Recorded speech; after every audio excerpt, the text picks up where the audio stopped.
Hello students, Vande Mataram. Welcome to all of you in this section number 6 of chapter number 18, body fluids and their circulation. In today's session we will discuss about the human circulatory system कि human body के अंदर circulatory system के component कौन कौन से है, कौन सा functions है उसका. So कंपोनेंट की बात करो तो ह्यूमन सर्कुलेटरी सिस्टम को कभी कभार ह्यूमन वस्कुलर सिस्टम के नाम से भी जाना जाता है क्योंकि उसका काम है सब्सटेंसेस को ट्रांसपोर्ट करना. सो उसके पास कंपोनेंट में आप देख सकते हो एक तो मस्कुलर चैम्बर्ड हार्ट, 4 चैम्बर का मसल से बना हुआ एक heart, network of closed branching of the blood vessels. तो वो branching of the blood vessels में आप कंसिडर कर सकते हो आर्टरी, वेन एंड कैपिलरीज.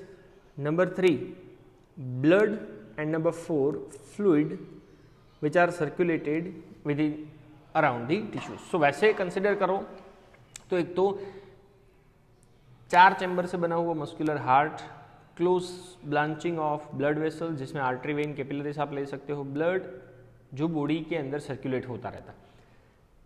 होलो अंदर से पूरा खाली मसल से बना हुआ ऑर्गन है, काम है ब्लड को पंपिंग करना through the vessels. Now heart मेसोडर्मली originated organ है. आपको मैंने 3 अलग अलग लेयर्स बताए थे, एक्टोडर्म, एंडोडर्म एंड मेसोडर्म. तो मिडल लेयर से डिराइव होने वाला एक ऑर्गन जो थोरेसिक कैविटी के अंदर लोकेटेड है. तो थोरेसिक कैविटी मतलब आपको बताया था डायफ्राम के ऊपर वाला portion between the 2 lungs, 2 lungs के बीच में, and slightly they are tilted to the left. तो ऑब्लिकली थोड़ा सा 2/3 पार्ट लेफ्ट साइड पे होगा और हार्ट का जो 1/3 पार्ट है वो कहां पे होगा, राइट साइड पे. तो ये एग्जैक्ट लोकेशन था हार्ट का. Heart has the size of clenched fist, closed fist, बंद मुट्ठी जितना उसका वॉल्यूम होगा. It looks like a blunt cone, average 250 to 300 gram weight होगा. और शेप अगर आप देखो तो पूरा कॉनिकल शेप है. क्यों कॉनिकल शेप हम लोग बोल सकते हैं कि भाई एक साइड से वो ब्रॉड होगा और दूसरे साइड से थोड़ा सा नैरो होगा. ओके, नाउ हार्ट को प्रोटेक्शन देने के लिए it is protected by double walled membranous bag, और वो double walled membranous bag like structure को बोल सकते हैं पेरिकार्डियम, कुछ इस तरह से. तो उसके बाहर के लेयर को बोला जाता है outer fibrous layer and inner layer is considered as a inner serous layer. और वो दोनों के बीच में आपको स्पेस दिख रही है, जो स्पेस का नाम होता है pericardial space. And this space are fill up with one type of liquid, और वो लिक्विड का नाम है पेरिकार्डियल फ्लूइड. काम क्या है, provide protection to the heart from mechanical shock. तो जैसे लंग्स के बाहर प्लूरल मेम्ब्रेन थे, यहाँ पे पेरिकार्डियल मेम्ब्रेन हो गई जो हार्ट को अगेंस्ट द मैकेनिकल शॉक क्या प्रोवाइड करते हैं, प्रोटेक्शन. तो पहले ही मैंने बताया our heart has a 4 chamber, जिसमें से 2 रिलेटिवली स्मॉल अपर चैम्बर होते हैं जिसका नाम है एट्रिया, और 2 थोड़े से लार्जर लोअर चैम्बर जिसका नाम है वेंट्रिकल्स. तो ये है right atria, left atria, right ventricle, left ventricle. Size भले ही एट्रिया की छोटी हो, वेंट्रिकल की बड़ी हो, but volume of the blood is same in all the chambers. Okay, अब a thin muscular wall is called as a inter atrial septum. Inter atrial, between atrial, तो right atria और left atria के बीच में एक thin muscular wall होगी जो right atria और लेफ्ट एट्रिया को एक दूसरे से सेपरेट करता है, जिसका नाम है इंटर एट्रियल सेप्टम. तो आपको ये जो शीट दिख रही है वो, और वैसे ही थोड़ा सा थिक वॉल से बना हुआ इंटरवेंट्रिकुलर सेप्टम, जो किसको, तो राइट और लेफ्ट वेंट्रिकल को एक दूसरे से सेपरेट करता है, जिसका नाम है इंटरवेंट्रिकुलर सेप्टम. ओके, तो ये सेप्टम नंबर 1 हो गया, ये सेप्टम नंबर 2. पर ये कैसे डिवाइड करते हैं चैम्बर्स को, वर्टिकली. अब मैं बोलूँ एक ऐसा भी सेप्टम है जो हॉरिजॉन्टली है, जो दोनों एट्रिया और दोनों वेंट्रिकल को एक दूसरे से सेपरेट कर रहा है, उसका नाम है एट्रियो वेंट्रिकुलर सेप्टम, और ये है वो line.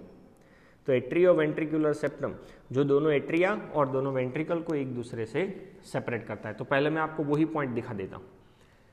So the atria and ventricle of same side are also separated by thick fibrous tissues is called as a atrioventricular septum. तो ये हो जाता है एट्रियोवेंट्रिकुलर सेप्टम। तो तीनों सेप्टम का एक्सप्लेनेशन आपको मैंने दे दिया। ओके, नाउ दोनों एट्रिया एंड दोनों ventricle are externally separated by a distinct transverse groove. Groove का मतलब आप दे सकते हो एक क्रैक होगी या तो एक ऐसी बाउंड्रीज होगी। सो एक्सटर्नली दोनों एट्रिया और वेंट्रिकल एक दूसरे से एक डिस्टिंक्ट ट्रांसवर्स ग्रूव, क्रैक या तो बाउंड्रीज से सेपरेट होंगे, जिसे बोला जाता है coronary sulcus. Even there are more two grooves are present within the ventricles, क्योंकि वेंट्रिकल्स को दोनों साइड से सेपरेट करने के लिए कि भाई एंटीरियर साइड पे जो सल्कस होगी, जो क्रैक होगी, उसका नाम है इंटरवेंट्रिकुलर सल्कस, जो वेंट्रिकल के एंटीरियर पार्ट पे होगी, और दूसरा है इंटरवेंट्रिकुलर सल्कस बट आगे लिखा हुआ पोस्टीरियर, मतलब वेंट्रिकल को पोस्टीरियर साइड से क्या करेगा, सेपरेट करता है। तो ये जो आपको स्ट्रक्चर दिख रहा है वो है हार्ट का एक्सटर्नल स्ट्रक्चर, जिसके अंदर ये आपको दिख रहा है कोरोनरी सल्कस। क्लियर?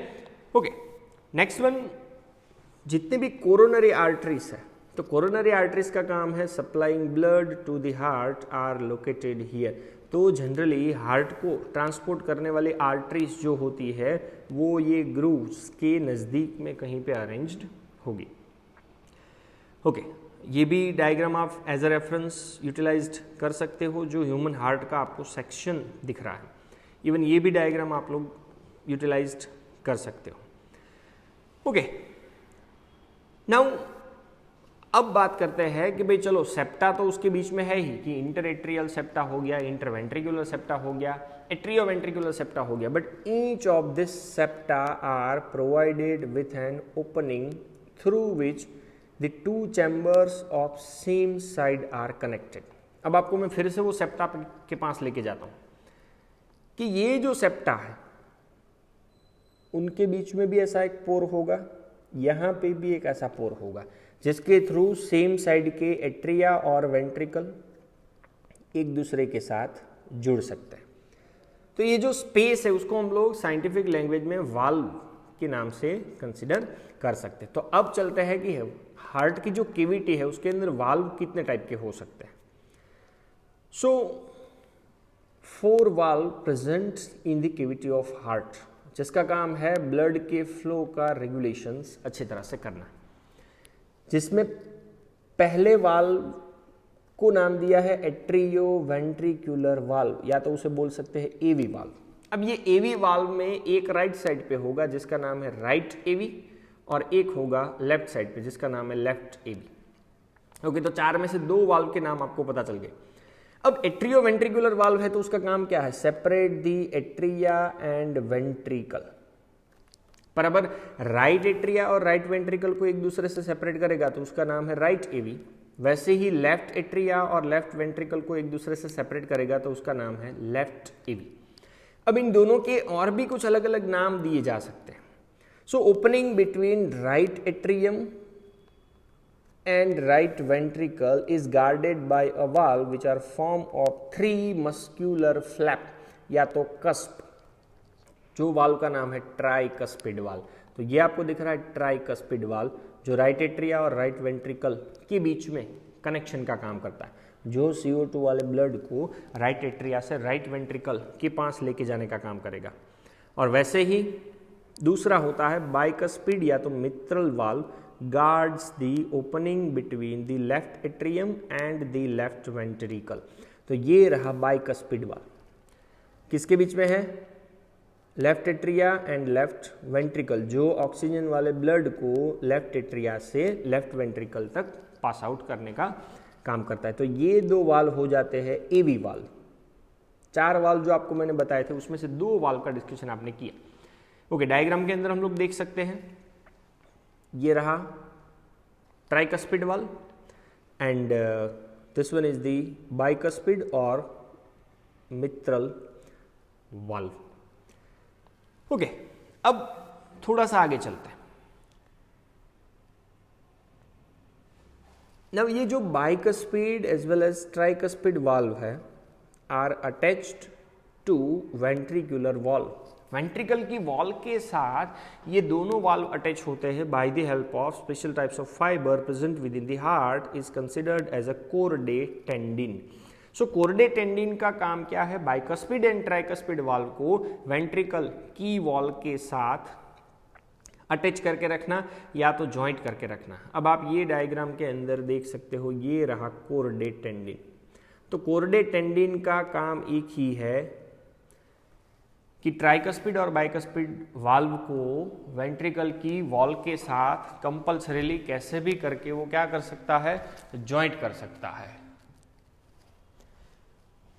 ओके, तो दो वाल्व हो गए, right AV and left AV. Then थोड़ा सा आगे की और बात करो तो बाकी के दो valve. So first of all, opening of right and left ventricle into the pulmonary artery and aorta respectively are provided with the semilunar valve. अब पहले मैं आपको डायग्राम के अंदर दिखा देता हूं कि राइट एंड लेफ्ट वेंट्रिकल किसके अंदर खुलता है. सो राइट वेंट्रिकल जनरली ओपन होने के लिए, तो राइट वेंट्रिकल है कहां पे? पहले तो ये रहा राइट वेंट्रिकल. अब ये राइट वेंट्रिकल किसके अंदर ओपन होगा? तो वो ओपन होता है पल्मोनरी आर्टरी के अंदर. अब पल्मोनरी आर्टरी मतलब यहां से पीछे की साइड अगर आप देखो तो ये रही पल्मोनरी आर्टरी. तो पल्मोनरी आर्टरी जहां से स्टार्ट होती है, एक सेमिल्यूनर वाल्व वहां पे होगा और दूसरा आपको क्या बताया? Left ventricle. तो लेफ्ट वेंट्रिकल जहां पे ओपन होता है वो ट्यूब का नाम है ऑर्टा. तो ये रहा ऑर्टा. तो ऑर्टा जहां पे स्टार्ट होता है, एक सेमिल्यूनर वाल्व वहां पे होता है. सो राइट एंड लेफ्ट वेंट्रिकल जो भी पल्मोनरी आर्टरी और ऑर्टा के अंदर खुलता है, उनके इनिशिएशन में दो वाल्व होंगे, उसका नाम है सेमिल्यूनर वाल्व. सो ये सेमिल्यूनर वाल्व का एग्जैक्ट लोकेशन अगर आपको मैं बताऊं, so they are present in the initial arteries which leave the heart. Heart को छोड़ करके जाने वाले आर्टरीज, तो हार्ट को छोड़ करके जाने वाले आर्टरीज, एक तो ये रही पल्मोनरी आर्टरी और दूसरा है ऑर्टा. उसके इनिशियल में पल्मोनरी सेमिल्यूनर वाल्व और ऑर्टिक सेमिल्यूनर वाल्व लोकेटेड होते हैं. अब उनका मेन रोल क्या है? Which prevent back flow of blood towards the ventricle. अब वेंट्रिकल से जाने वाला ब्लड फिर से वापस वेंट्रिकल में ना आए, उसके लिए ये दोनों वाल्व वहां पे काम करते हैं. तो पहला है पल्मोनरी सेमिल्यूनर वाल्व. किसके बीच में? Right ventricle and pulmonary trunk, या तो आप कॉमन लैंग्वेज में बोल सकते हो पल्मोनरी आर्टरी.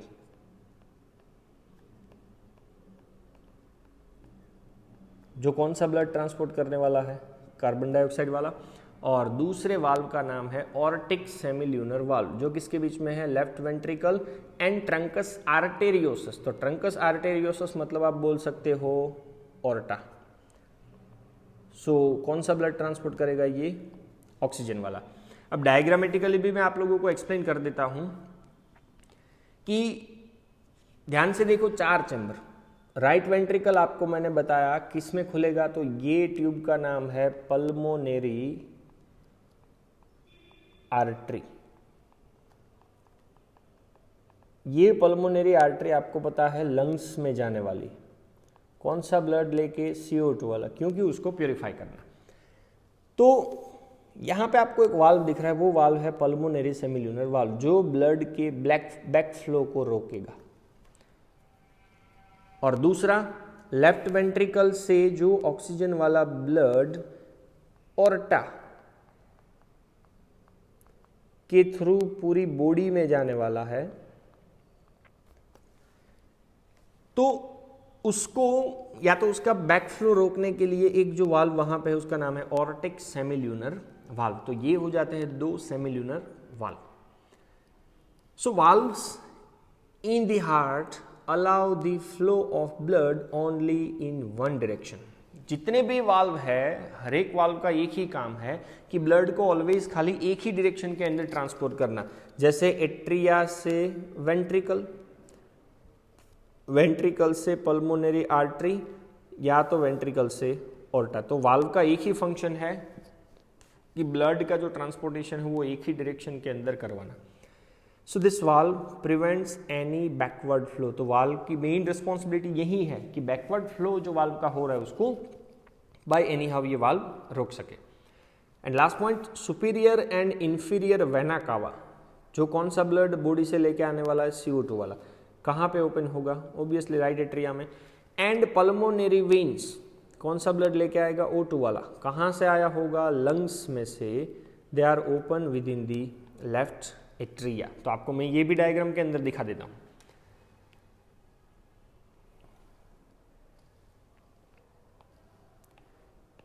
ओके, अब सबसे पहले सुपीरियर और इंफीरियर वेना केवा की बात कर लेते हैं। तो ये रहा सुपीरियर वेना कावा जो आपको राइट एट्रिया के अंदर खुलता हुआ दिख रहा है, और नीचे की साइड से आपको मैं दिखा देता हूँ इंफीरियर वेना केवा। तो ये इंफीरियर वेना केवा। तो दोनों CO2 वाला जो ब्लड है वो कहाँ पे ओपन करते हैं, राइट एट्रिया के अंदर, जो पूरी बॉडी से आया होगा। और दूसरा है पल्मोनरी वेन्स। तो ये रही आप लोगों को दिख रही है पल्मोनरी वेन्स, ये रही राइट लंग्स से आने वाली पल्मोनरी वेन्स। तो दोनों क्या करेंगे कि लेफ्ट एट्रिया के अंदर कौन सा ब्लड ट्रांसपोर्ट करेंगे, O2 वाला, और यहाँ पे ब्लड कौन सा ट्रांसफर हुआ था, CO2 वाला। So this all are related with the human circulatory system and structure of heart. Thank you very much. जय हिंद।